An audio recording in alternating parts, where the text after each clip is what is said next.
The Assembly will hear an address by His Excellency William Samuel Ruto, President of the Republic of Kenya and Commander-in-Chief of the Defense Forces. I request protocol to escort His Excellency and invite him to address the Assembly.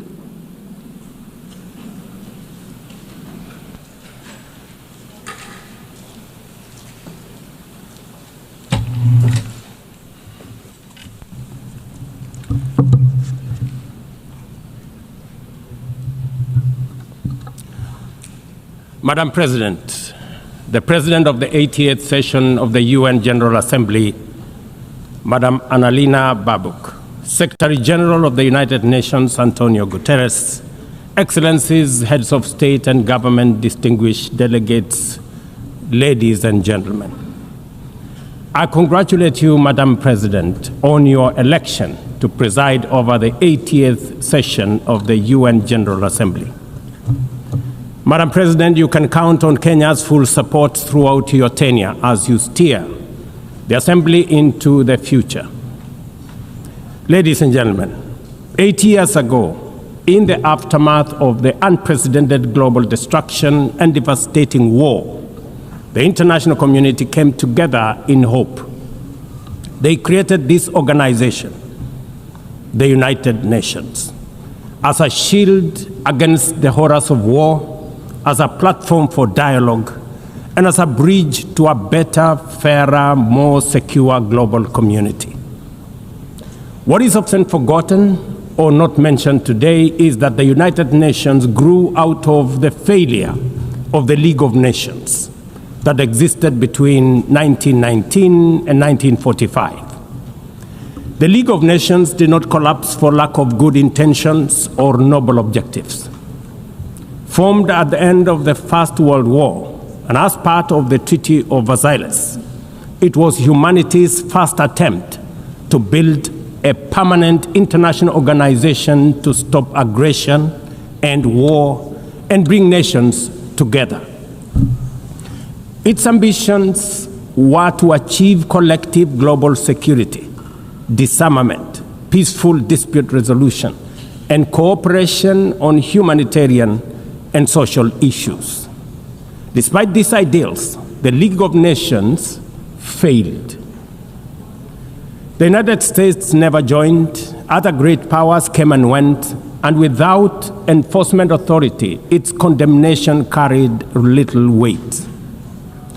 When Japan invaded Manchuria, when Italy marched into Ethiopia, and when Hitler openly defied its rules, the League stood by, helpless and powerless. By the late 1930s, its credibility had collapsed, and with the outbreak of the World War II, it was rendered irrelevant. Madam President, this history is both a lesson and a warning. Institutions rarely fail because they lack vision or ideals. More often, they drift into irrelevance when they do not adapt, when they hesitate to act, and when they lose legitimacy. To remain relevant, institutions must be reimagined, must be reformed, renewed, and aligned with emerging realities. 8 decades ago, the founders of the UN sought to correct the failures of the League of Nations by creating a stronger, more inclusive organization anchored in the principles of, and I quote, "We the people of the United Nations, determined to save succeeding generations from the scourge of war," end of quote. Today, we are gathered for the UN at 80. The question is unavoidable. Is the United Nations relevant to the demands of our time? Can it continue to serve humanity in the face of current realities? Or has it become a relic of a bygone era? Madam President, Excellencies, we meet against a grim global backdrop. Conflict rages in Eastern Europe, the Middle East, the Sahel, the Horn of Africa, and beyond. Climate disasters grow fiercer by the day. Inequality deepens, pandemics loom, and technological disruptions outpaces governance. Instead of trust, mistrust is spreading. Instead of solidarity, fragmentation is taking root. In place of hope, anxiety fills our global community. We are living, to borrow from the words of the founders of this institution, not in larger freedom, but in growing uncertainty. At this moment of turbulence, when we most need a strong United Nations, the organization faces its deepest crisis in credibility and capacity. Funding cuts have paralyzed its operations. Bureaucracy has slowed its response. The Security Council remains frozen in the post-war structures of 1945, unable to act inclusively, with fairness, and with speed. Ladies and gentlemen, I can, however, state with absolute conviction that the United Nations has been one of humanity's greatest achievements. For 8 decades, it has held back the specter of global war, calmed conflicts from Cambodia to Liberia, and stood guard in some of the world's most dangerous places through the courage of its peacemakers and peacekeepers. Few institutions in humanity's history can claim such a legacy. The United Nations has stood at the front lines of humanitarian crisis, from famine relief in the Horn of Africa to emergency shelter for millions of Syrian and Ukrainian refugees. It was at the forefront in the eradication of smallpox, coordinated global responses to HIV and AIDS, Ebola, and COVID-19, and continues to champion universal vaccination. Its agencies have advanced women's rights, protected children, safeguarded refugees, and set global norms on everything from disarmament to climate action. The UN Sustainable Development Goals remain a shared blueprint for human progress. These are achievements no nation could have achieved alone, however rich, however great, or however powerful. And yet, every institution, no matter how noble its origins or impactful its legacy, must adapt to changing times or slide into irrelevance. Today, the United Nations stands at a crossroads of renewal on one hand or decay on another. Put differently, after 80 years, the rhymes of time are calling on us to reimagine the original promise that inspired the founding of the United Nations, and that is the quest for global peace, development, and human rights. But this call must now be answered in a global context that is profoundly different from the post-war era in which the UN was conceived then. We would be denying the cold, hard truth if we say that the United Nations is delivering as it should. On peace and security, its voice is too often drowned by the rivalries of great powers, while some nations simply ignore its resolutions and do as they please. Too often, the UN's blue helmet, once a symbol of moral authority, no longer commands the same respect. From the conflicts in Gaza to Ukraine, to the crisis in Sudan, DRC Congo, Somalia, and the Sahel, we see actors proceed undeterred by the United Nations calls. Excellencies, ladies and gentlemen, Kenya speaks from the experience of a nation deeply invested in multilateralism. For decades, we have placed our troops and police in harm's way for peacekeeping missions across Africa and beyond, from Somalia to Democratic Republic of Congo, from South Sudan to most recently in our neighborhood here in Haiti. Over the past 15 months, we are proud to have led the multinational security support mission in Haiti, not because it has been easy, but because solidarity is the essence of the United Nations. Madam President, The mandate of the MSS mission is coming to an end in a few days. As the lead nation, allow me to briefly share our experiences, the successes and the challenges, as both a cautionary tale and a living lesson about the strengths and weaknesses of the current global security governance architecture. For far too long, the people of Haiti called out to the world. Too often, their pleas were met with silence, hesitation, or half measures. Haiti became a tragic reminder of what happens when the international community looks away, prevaricates, or offers half-hearted support. When Kenya responded to the quest for the Haitian authorities, it was in the belief that we were joining a genuinely multinational effort. We welcomed and fully embraced Resolution 2699, by which the United Nations Security Council authorized the MSS with Kenya as the lead nation. Drawing on our decades of peace support operations, we stepped forward, stepped up, and deployed our officers to confront the rampant menace of gang violence in Port-au-Prince and its environs. Madam President, ladies and gentlemen, the mission has operated in a volatile environment under enormous constraints. It has been underfunded, under-equipped, and operated below 40% of its authorized personnel strength. Our police officers have valiantly shouldered responsibilities without the full logistical support that would accompany any mission sanctioned by the United Nations.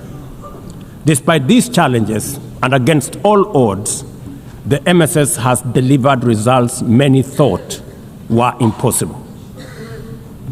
The presidential palace, once under siege from gangs, is today restored as the seat of government.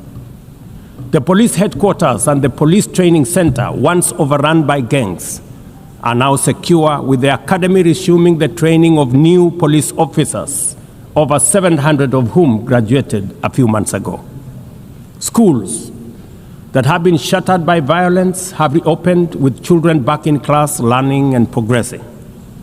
Roads once manned or blocked by gangs have now free-flowing traffic.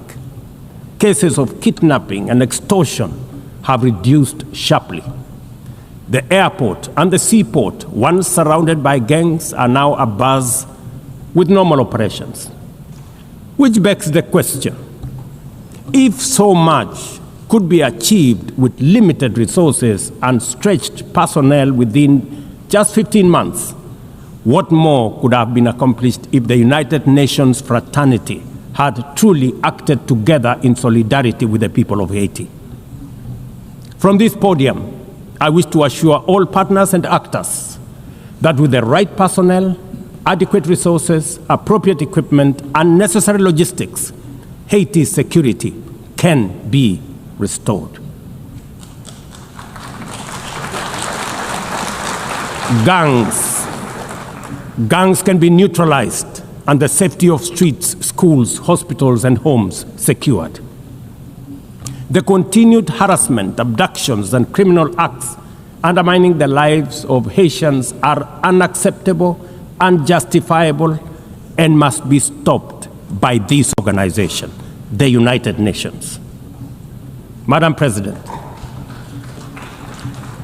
as the UN Security Council deliberates on the next steps, we must not lose sight of the fact that the situation in Haiti demands sustained, coordinated, and undivided international attention.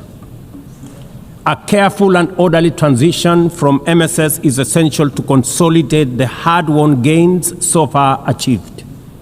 I urge the Security Council and all partners to remain steadfast in ensuring that Haiti moves forward on a path of peace, stability, and renewal.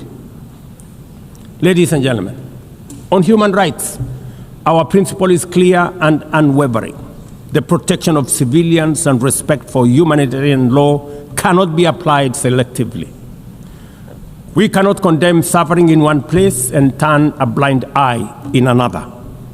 Kenya, is gravely concerned by the humanitarian catastrophe in Gaza and by the immense suffering of civilians caught in the devastation of disproportionate military operations. At the same time, we call for the unconditional release of Israeli hostages. In line with the African Union and United Nations resolutions, we also call for a permanent ceasefire, for strict adherence to international humanitarian law, and for the launch of a credible political process. Only through such a process can the vision of a two-state solution be realized, where Israel and Palestine live side by side in peace, security, and stability. Kenya is equally deeply troubled by the worsening humanitarian situation in Sudan, where innocent citizens are caught in the crossfire of a needless war. We fully endorse the Quad, comprising Egypt, Saudi Arabia, the United Arab Emirates, and the United States, in affirming that there cannot be a military solution and that only political dialogue offers a viable path forward.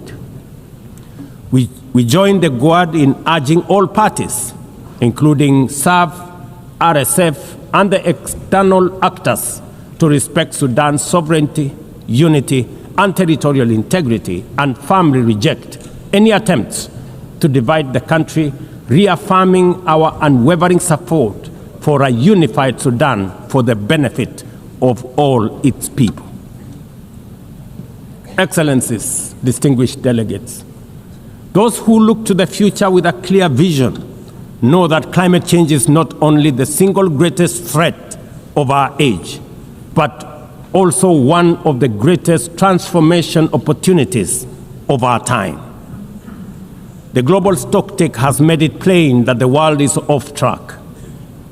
Current national determined contributions are steering us towards temperature rises far beyond any safe threshold.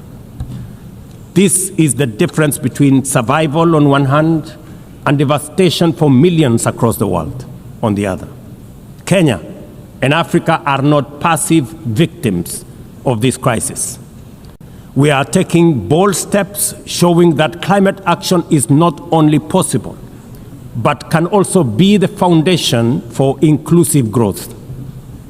We are building a climate-resilient society by embedding adaptation into every sector, from agriculture and energy to infrastructure and livelihoods, to sustainable mining and artificial intelligence. This ambition is visible on the ground. Today, 93% of Kenya's electricity comes from renewable sources: geothermal, wind, solar, and hydro. We are expanding investments in e-mobility, climate-smart agriculture, clean cooking solutions, and green manufacturing. We are also pioneering nature-compatible solutions such as sustainable waste management and circular economy interventions. Africa, too, is uniting its voice. In 2023, in Nairobi, we hosted the inaugural Africa Climate Summit, where the continent adopted the Nairobi Declaration on Climate Action and Call to Action. Just 2 weeks ago, in Addis Ababa, Africa came together once more at the second Africa Climate Summit to reaffirm our commitment and strengthen our ambition for climate-positive growth. We declared Africa not just as a victim of the crisis, but as a source of solutions, with climate action driving economic growth, transformation, and job creation for our communities. Ambition, ladies and gentlemen, cannot stand on willpower alone. Implementing our new NDCs will require $56 billion. That is why we call on the global community to unlock the $300 billion agreed at Baku, and to accelerate negotiations towards the new $1.3 trillion goal under the Baku-Belém roadmap. Without affordable finance and without reform of the international financial architecture, the promise of climate action in Africa will remain constrained. Madam President, in the aftermath of World War II, the Bretton Woods institutions were created to stabilize the global economy and rebuild war-torn Europe. At that time, their design reflected the power and interest of the victorious nations, who were also their primary shareholders and beneficiaries. The IMF was tasked with upholding the gold standard exchange rate system, while the World Bank was established to finance Europe's reconstruction. Both have since evolved into development finance institutions, but their structures, decision-making, and governance remains dominated by wealthy nations. Today, the global context is vastly different. The global standard collapsed 5 decades ago, and Europe has long since been rebuilt. Yet, the governance of these institutions has not kept pace with needs of a multipolar world, especially the needs of poor and developing nations. The mismatch between shareholders and stakeholders has become starkly visible. For instance, during the IMF's recent allocation of special drawing rights, 64% went to wealthy nations. Just imagine, 64%. With little need for liquidity support. They didn't need the money anyway, but they got 64%. While the poorer countries received just 2.4%. What a disconnect. The imbalance highlights how the very institutions meant to safeguard global finance stability. So guys, Kenya President Ruto criticized the IMF, World Bank and other global financial institutions for unfair treatment of developing countries. Example is high interest rates, tight conditions and inequitable allocation of special drawing rights. Also, he insisted that the UN, especially the Security Council, must be restructured to reflect today's reality, not just the post-World War II order. He demanded 2 permanent seats with veto power for Africa on the UN Security Council, plus 2 additional non-permanent seats. He argued that, this was not a favor but a necessary or a necessity for legitimacy and fairness. He warned that the United Nations is facing one of its deepest crises in credibility, saying it's often paralyzed by great power, rivalries, and fails to act meaningfully in conflicts. Example is Gaza and Sudan. He argued that the UN must become more fit for purpose, impact-driven, and responsive to the needs of the world. He talked about Gaza. Ruto expressed grave concern for the humanitarian situation, called for a permanent ceasefire, and also respect for international law and pursuit of a 2-state solution. Regarding Sudan, he said the conflict cannot be solved militarily and must be resolved via political dialogue. Kenya supports mediated effort and regional involvement. Now, he also flagged, Haiti, where Kenya leads a security mission, describing underfunding and operational constraints, while reaffirming commitment to global peacemaking efforts. So, he also talked about housing and urban development. Ruto, Kenya president, was honored as a global champion of adequate housing at a side event at Unga. He used the platform to push for stronger international cooperation, scaled financing and national commitments to affordable housing as part of sustainable development. Ruto proposed forming a coalition of global housing champions to mobilize action across government, cities, finance institutions and communities. Also, he stressed that Africa must have a more central place in global decision-making, pointing out that many Security Council agenda concerns Africa, yet the continent lacks permanent representation.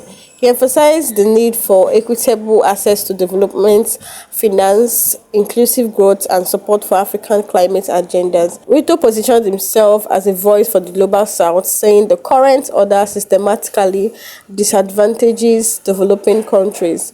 He criticized how climate finance and international aid often come with strings attached, leaving poorer nations trapped in debt instead of empowered to grow. He urged that, special drawing rights must be reallocated fairly, not concentrated in advanced economies. So guys, what do you think about this? Let me know what your thoughts is by dropping a comment below. Don't forget to hit that subscribe button, like and share this video for more updates like this. Thank you for watching, and I'll see you guys next time.